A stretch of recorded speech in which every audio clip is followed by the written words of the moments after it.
nome é Alexandre Montrimas, tenho 33 anos. Fui jogador de futebol por quase 20 anos. Parei de jogar futebol há 1 ano e meio para começar o meu projeto. Sou autor do livro Futebol, Sonho ou Ilusão. Através da minha experiência, do que vi e vivi ao longo desses 20 anos no futebol, desses 6 jogando na Europa, dou palestras sociais para jovens e crianças, para mostrar a verdadeira realidade do futebol, levando em conta que 9 a cada 10 meninos têm um sonho em ser jogador de futebol profissional. Esses meninos, esses jovens, têm em você, profissional, um exemplo a ser seguido. E não pense que esses garotos se espelham somente nos jogadores de times grandes. Após muitas palestras com jovens, conversando com muitos psicólogos e educadores da área, percebi a importância que nós temos na formação dessas crianças e jovens. Vivemos em um país onde a educação é precária, onde a maioria dos pais jogaram os filhos para as escolas educarem, onde o caminho mais fácil é muito aliciante para essas crianças. Chega a ser uma batalha desigual, porque a realidade desses garotos, na maioria das vezes, não é justa.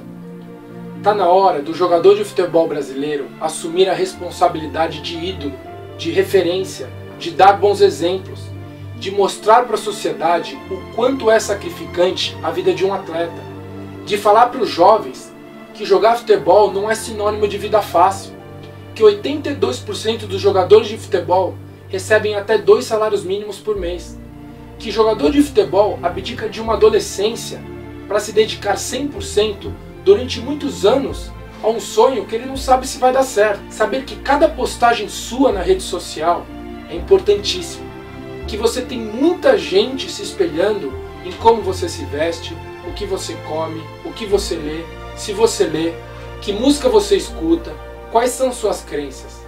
Você é exemplo para milhares de pessoas, mas infelizmente parece que a grande maioria não se preocupa com isso.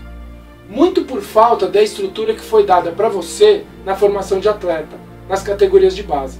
Os clubes, os órgãos organizadores não estão preocupados em formar homens inteligentes, estudados, com opiniões formadas. E o efeito disso é nítido nos profissionais de hoje. Todo jogador de futebol profissional já viveu ou viu de perto algum tipo de assédio sexual. Isso acontece em quase todos os clubes do Brasil. Muitas vezes o próprio pai, com aquele sonho frustrado pessoal, acaba entregando o filho na mão de um aliciador desse, na mão de um doente desse. Esse é um assunto que eu não entendo como ainda permite que isso aconteça. E ninguém fala nada.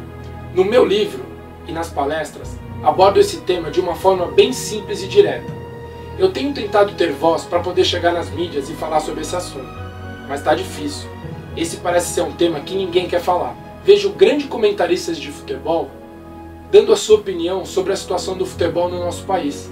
Vi o treinador da nossa seleção brasileira, na sua volta, falar que a derrota para a Alemanha foi um acaso, que jamais acontecerá de novo. Será que ninguém percebeu que o nosso problema está nas categorias de base, nos jovens, na educação, na formação, que os nossos jovens precisam de ajuda? Alguns grandes nomes do futebol que poderiam falar sobre isso simplesmente preferem não falar. Afinal, já são grandes ídolos, tiveram um grande sucesso na carreira. Eu não quero isentar a responsabilidade dos profissionais em dar grandes exemplos, em ser uma boa referência.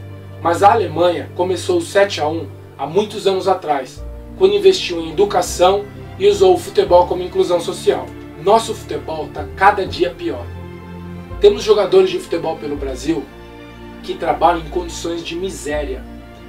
Eu estive reunido com o Sindicato dos Atletas, com o presidente Martorelli, e com o Bom Senso Futebol Clube, com o Ricardo e com o Dida Goleiro.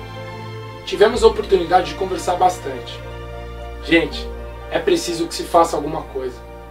Nossa classe está desunida. Tudo é muita política. Se não houver lucro para quem manda, nada vai ser feito para melhorar. E a melhora não é para agora, é para a próxima geração. Vocês, atletas profissionais, é que fazem o espetáculo acontecer.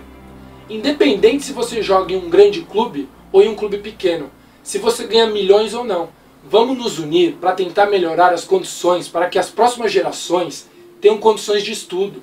Que o assédio sexual seja denunciado para que os empresários de futebol parem de extorquir pais de família que têm sonho em ver o filho jogador profissional. Para que os clubes sejam denunciados quando não cumprirem com suas obrigações. Vamos mostrar para a sociedade essa realidade dos 82% que recebem até 2 salários mínimos, para que o governo veja quanta coisa boa pode ser feita através do esporte.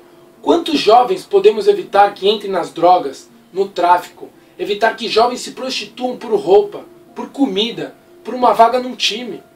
Você que tem voz, que está num clube grande, para de se esconder. Uma vida salva, um garoto no caminho certo vale a pena. Vamos colocar na obrigação dos clubes, não somente dar estudo, mas cursos profissionalizantes, uma segunda língua, para que esses milhares de jovens que passam pelo futebol tenham um mínimo de chance se não conseguirem ser jogador de futebol profissional. Você, jogador de futebol, pense bem antes de postar algo na sua rede social. Você é exemplo para milhares de jovens.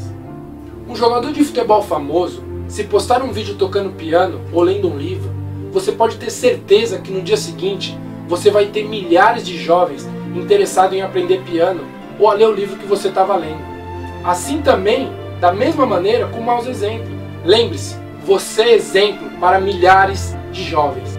Futebol, sonho ou ilusão? Até mais.